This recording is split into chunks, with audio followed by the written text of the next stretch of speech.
So this is my supply of Forstner bits. It carries about every size that you could ever want. So you can see I've used one here. All the other ones look pretty clean, so you're probably not going to use many of these.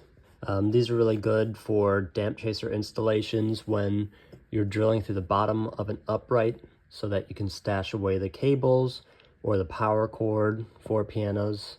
It also helps stash away miscellaneous cords for digital pianos or pianos with electronic features. You can just drill a hole through the bottom of an upright piano so that it can hide. Now I'm going to select the Forstner bit of the size of my choosing.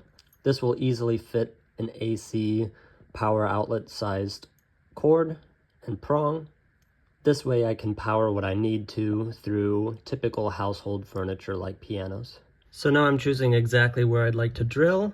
Probably about here is where I'd like to start drilling. That way it's close to the power outlets right here.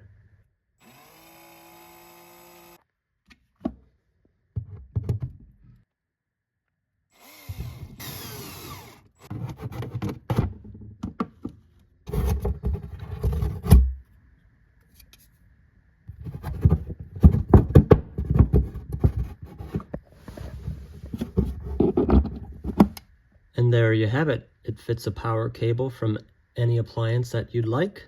Good for household furniture and also good for piano wiring. So now I'll just vacuum out these parts.